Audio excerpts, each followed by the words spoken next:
The test is in 4 parts. Part 1, Part 2, Part 3, and Part 4. Now look at Part 1. Part 1.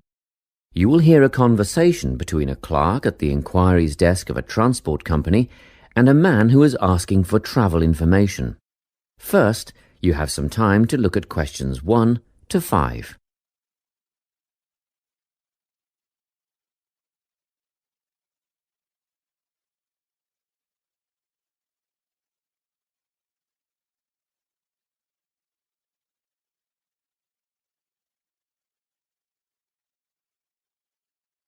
You should answer the questions as you listen, because you will not hear the recording a second time. Listen carefully and answer questions 1 to 5. Good morning, Travel Link. How can I help you? Good morning. I live in Bayswater and I'd like to get to Harbour City tomorrow before 11 a.m. Well, to get to Bayswater... No, I live in Bayswater. My destination is Harbour City. Oh, sorry. Right, so that's Bayswater to Harbour City. Are you planning to travel by bus or train? I don't mind, really. Whichever option is faster, I suppose. Well, if you catch a railway express, that'll get you there in under an hour. Let's see. Yes, if you can make the 9:30 a.m. express, I'd recommend you do that. Great. Which station does that leave from? Helendale is the nearest train station to you. Did you say Helensvale? No, Helendale. That's Helendale. What's the best way to get to the Helendale station then? Well, hang on a minute while I look into that. Now, it seems to me that you have two options. Option 1 would be to take the 7:06 bus from the Bayswater Shopping Centre to Central Street. When you get there, you transfer to another bus which will take you to the station. Or the second option, if you don't mind walking a couple of kilometres, is to go directly to Central Street and get straight on the bus going to the train station. OK. Which bus is that? The 792 will take you to the station. I guess the walk will be good for me, so that might be the better option. What time do I catch the 792? There are two buses that should get you to the station on time, one just before 9 o'clock and one just after. But look, at that time of the morning it might be better to take the earlier one, just in case there's a traffic jam or something. The 8:55 is probably safer than the 9:05. Yeah, I don't want to miss the train, so I'll be sure to get on the 5 to 9 bus. Before you hear the rest of the conversation, you have some time to look at questions 6 to 10.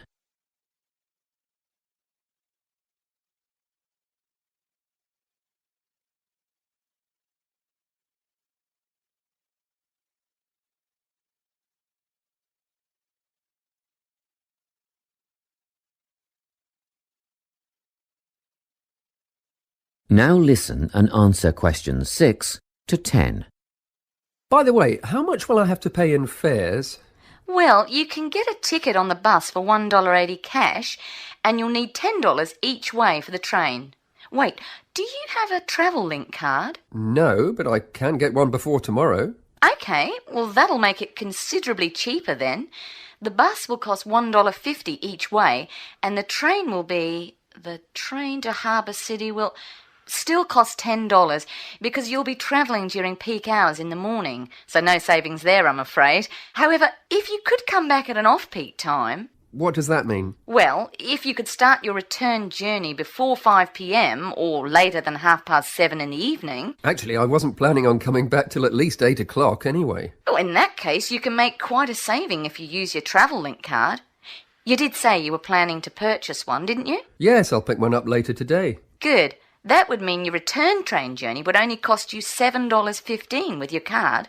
Thank you. Is there anything else I can help you with? Actually, there is. Do you know if I can use the Travel Link card on ferries? If you're thinking of the Harbour City ferries that go back and forth between the North and South Bank, those are the commuter ferries, then yes. A one-way trip costs $4.50, but with your card you'd make a 20% saving and only pay $3.55. So $3.55 for the commuter ferry. What about the tour boats? You mean the tourist ferries that go upriver on sightseeing tours? No, they only take cash or credit card. They're not part of the Travel Link company. Oh, I see. I don't suppose you know the cost of a tour? In actual fact, I do, because I took a friend on the trip upriver just last week. We decided on the afternoon tour, and that was $35 each, but I understand that you can do the whole day for $65. Thank you. You've been a great help. My pleasure. Enjoy your day out. That is the end of part 1. You now have half a minute to check your answers.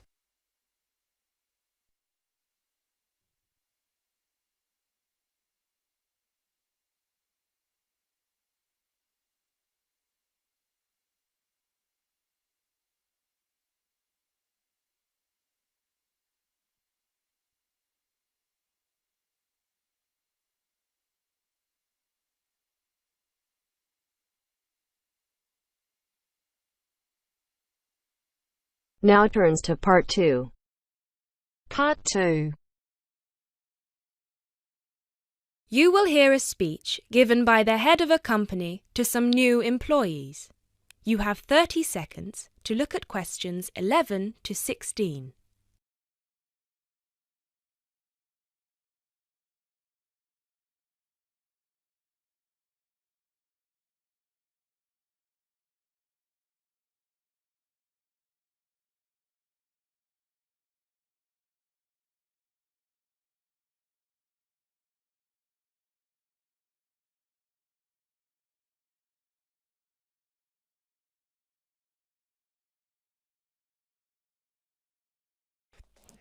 First of all, a warm welcome to Barker's Country Safaris. We're delighted to have you all on board for this season.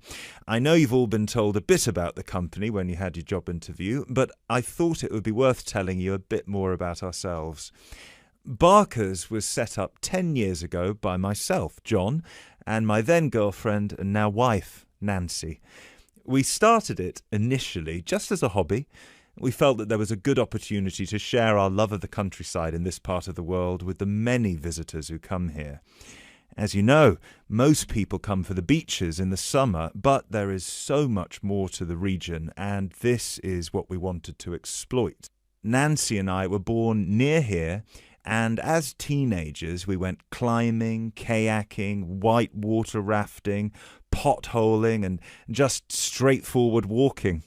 This district is in our blood, and we love it. While we were still at university, we started taking small groups of visitors out into the national park in Nancy's brother's old Land Rover. We'd drive them around the back lanes and into the forest. We'd also organise rock climbing tours for friends of friends. Then, each year, without us having to advertise, people came back to us to ask for more excursions and trips. So, 5 years ago, we gave up our other jobs to focus full-time on Barker's Country Safaris. Now, 2 years after that, we set up the activity tour part of the business, and 1 year ago, we expanded into organising activities for school groups during term time. Obviously, this was a massive challenge with all the health and safety requirements, but it's proving a great success.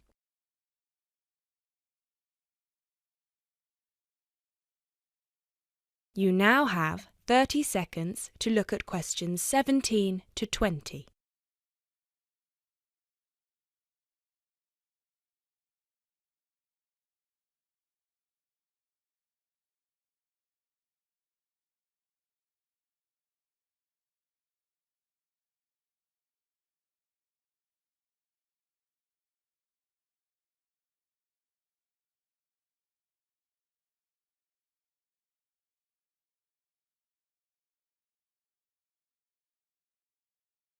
Anyway, we'll certainly not be dealing with school parties during the summer holidays.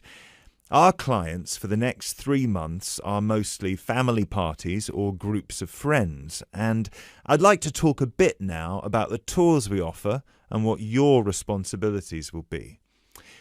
Our most popular excursion is the Woodland Tour and Trail. Now, often this is sold out and we have all of our 10 jeeps in convoy with 8 people in each jeep. It's a lot of fun. These tours really offer a taster of what we can provide. So as both driver and guide, it is important that you do a good job here so they come back for the bigger tours. I will talk about the commission package later. As the summer days are so long, we have 3 tours each day, but you will not be expected to work on more than 2 of them. Morning tours start at 8 a.m. and go to midday. Afternoon tours are from 2 p.m. to 6 p.m. and then evening ones 7 p.m. to 11 p.m. All the tours follow the same route and you should have made yourselves familiar with all the key information. This was provided to you in the information pack you were sent when you accepted the job offer. This is important, so if you haven't had time yet, please do so now. Our second most popular tour is the Family Exclusive. Now, this tour is for the whole day and for only one group. Usually it is just one jeep, but sometimes there are 2 if the party is large.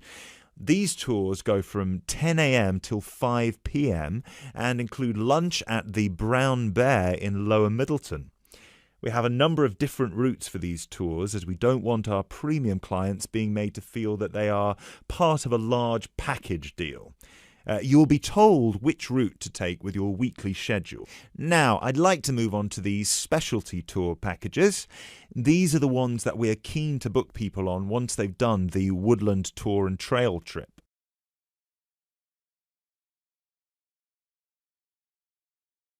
That is the end of part 2. You now have half a minute to check your answers.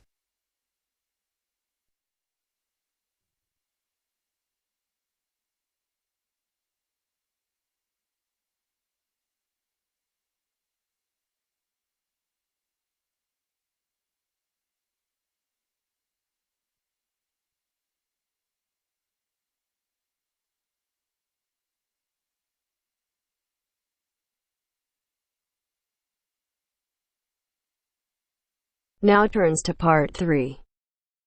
Part 3. You will hear a conversation between a student called Mary and her tutor, Mr. Hadstone. First, you have some time to look at questions 21 to 25.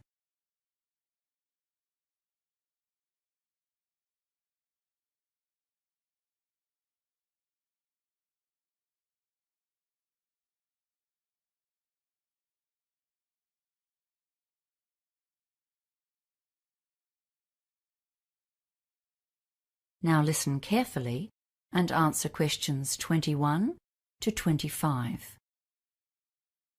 Hello, Mr. Headstone. Is this the right time for our meeting? Yes, it is. Thanks for coming in at such a late hour, Mary. I know you've had a busy day studying and will be keen to get home. And thanks for volunteering to run this project. It's going to help you develop and practice skills needed by teachers today. Field trips are getting more and more a part of school life. So as a student of education, it'll be wonderful training for you. It's really a great opportunity. We did loads of field trips at school, so I've got a good idea of what sort of things we could do. I expect so. But we're here to go through the basics of planning one, and the trip leader carries a load of responsibility. Right now, you're focusing on activities, but your main job is to consider the dangers and come up with ways of countering or avoiding them. There are lots of government regulations you won't have been aware of on your school trips, but they're just a guideline for your own planning. Some of those school trips you went on would have been pretty adventurous, right? Yeah. Okay, and your plan needs to be tailored to the kind of trip you're doing.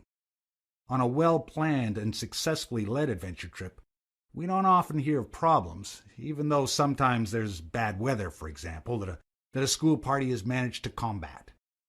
That's because the leader created a well-thought-out hazard management plan. Ah, I thought I'd just be taking my mates out on a trek. Now it's all paperwork. Yes, well, that's why I called you in. We'll work on this together over the next few days. I just wanted to give you a heads up on what you'll need to think about. There are some aspects that every trip needs to consider. What do you think they might be? Well, heavy rain or high winds, I guess, and any dangers in the terrain.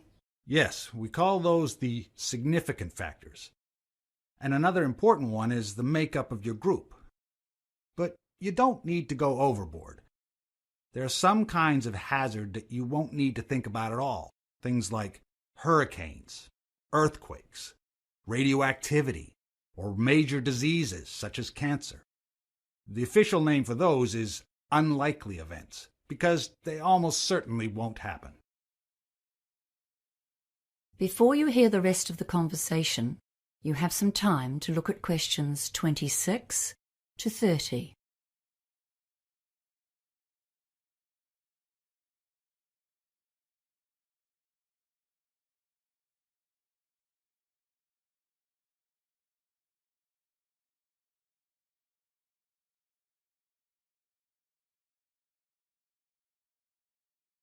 Now listen and answer questions 26 to 30. Okay, so let's consider the hazards seen as most likely on a field trip into the countryside. Weather causes real problems. Overexposure to the sun or the cold, even the wind, can have a big impact. And of course, the weather can change very suddenly and without warning. Yes, people can get into trouble in the hills if they don't bring extra layers of clothes and a jacket, even if they start walking on a hot day. Oh, and a raincoat too, of course. What's next then? Well, let's think about possible activities and what you might need. Yes, okay. Well, for hiking, of course, we need a first aid kit. Oh, and a decent topographic map of the area. And we need to make sure that more than one person can read it. I've run into lots of difficulties in the past with people who can't identify even major features, like rivers. And some people have no idea about contour lines. And I suppose a compass, too. You'd need to list those. Then there are things that might be obvious but must be written down and considered seriously. For example, if there's a possibility of falling more than 2.5 meters, that's considered life-threatening. And I'm sure you would be aware of problems near the sea, like tides or high waves. And the trouble you can get into where there's a possibility of an avalanche, or a mudslide, or a flash flood if you're anywhere near rivers. Yes. Well, I was thinking of an adventurous route for this trip. You know, that's always more fun. And it's such a cool feeling when you've achieved something really difficult. Yes, okay, but then you need to consider who's going to be in your party. Don't go and plan things that are beyond the reach of most people, or you're asking for trouble. You need to take into account the physical strength and experience of the party as a whole. When you make your groups, make sure there's at least one person in each one who's been hiking a few times before. Wow! There's a lot to write down, isn't there? I'm really keen to get started now. Well, good, because there's a lot more detail to consider. For now, I'll just mention 2 more of the common hazards for high school trips in particular. Yes? The Ministry of Education website says don't use inexperienced volunteers. And don't allow student drivers to bring their own cars, or to drive anyone else's car for that matter. Well, now I really have something to think about. Thanks, Mr. Headstone. That is the end of part 3. You now have half a minute to check your answers.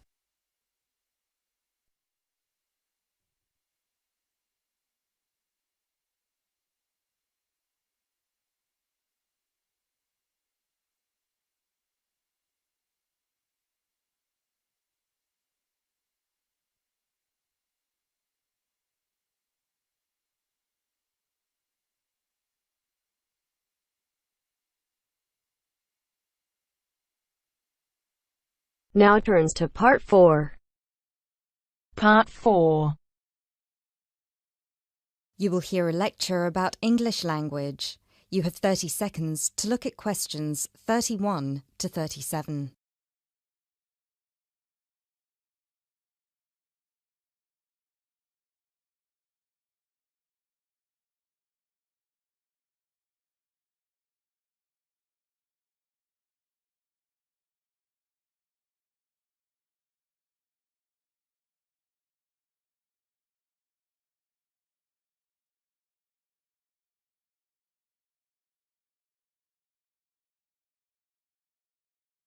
Those of you who were here last week will remember that we talked about the journey of the English language from its early Indo-European origins through to Old English, Middle English, and then to early and late modern English before it reached the form that it has today. Today, we will be continuing that theme by focusing on the future of the English language and all the places it might go from here. There are about 2.1 billion people around the world who can speak English. Out of these, only 400 million are native speakers, which means that 4 in 5 English speakers are non-natives. This is obviously quite an impressive number, considering that just 2 centuries ago, in 1801, there were only about 20 million speakers of English around the world, and languages like French and German were ahead of English in terms of how many people were using them. But what does it mean? What it means is that the future of the English language doesn't really depend on its native speakers, but on that massive number of non-native speakers learning it around the world. Has anyone heard the term pidgin before, or Creole?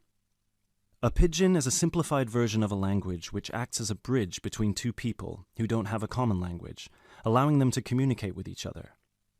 While a Creole is a language that evolves from a pidgin, with the difference that it is fully formed with clear grammatical rules and vocabulary. There are currently dozens of pidgin and Creole languages based on English around the world, for example, Nigerian pidgin or Jamaican patois. These languages are also known as Englishes. What's interesting about these Englishes is how different they sound to, for lack of a better term, proper English. Take the word trousers, for instance. In Sheng, which is a Kenyan Creole language, they're called longi because they're long. But even versions of English that are recognized as official variations or dialects still differ greatly from each other. Americans and Jamaicans would call the back of a car where you store your luggage the trunk.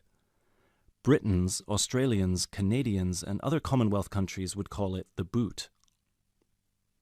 A subway in the UK is a tunnel under a road that allows pedestrians to cross safely. In the US, it's an underground train. You might think of these differences as minute, but when you take into account the dozens of different versions of English out there, a very intriguing parallel arises with another language from the past: Latin. Latin, too, used to be a lingua franca. Nowadays, it's all but dead, spoken only by a few clerics and scholars.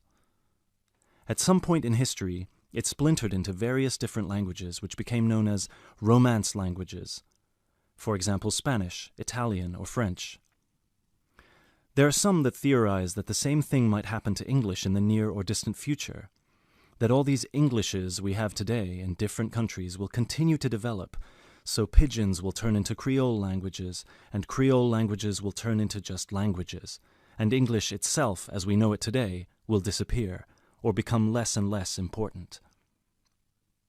It's an interesting theory, if nothing else. You now have 30 seconds to look at questions 38 to 40.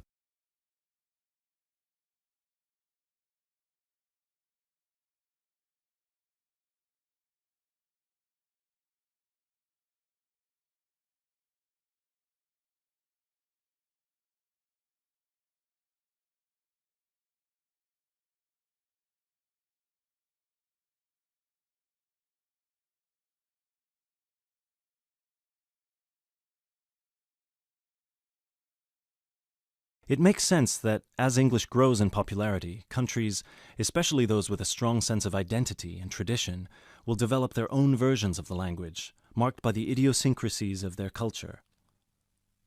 Just think of the contribution of dialects such as Jamaican or South African English. In the past 50 years alone, they've added about 25,000 words to the English language. Most of these related to a local context that wouldn't have existed in English before the spread of colonialism. In terms of numbers, just those are enough for a brand new language. There are some flaws to this theory too, however. While it's true that Latin and English have a lot of similarities in terms of how they developed, or have developed throughout history, there is one big difference. We currently live in an era of globalization. Today, you can be in India and stream an American film or TV series in seconds. You can be in Nigeria and listen to British music. You can be in Brazil and read a novel from an Australian author. Just a few centuries ago, this was unthinkable. So what's the other way that English could go? According to some experts, there's the possibility that it could maintain its status as the world's global language, but with a few differences. Already today, most conversations in English occur between non-native speakers. While many of these might be fluent, the majority probably only have an intermediate understanding of the language, devoid of the nuances, colloquialisms, and complex collocations that native speakers employ in their interactions. This means that over time, English could turn into some sort of world speak, the official lingua franca for the entire world, but in a simplified form. Some scholars have even started trying to develop that version of English by selecting the most useful words in the English vocabulary for non-native speakers to learn. Robert McCrum has compiled a comprehensive list of 1,500 words, for example, a version of English that he calls Globish. And what about traditional native speaker English?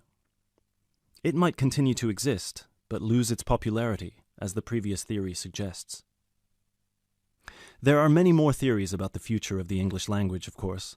I've only focused on the two main ones because they clearly demonstrate our uncertainty when it comes to how this beautiful language will develop. English is in a unique, unprecedented position. No other language has achieved the same levels of popularity in human history, especially in terms of non-native speakers. So, as this is clearly uncharted territory, only time will be able to tell us what will happen. That is the end of part 4. You now have half a minute to check your answers.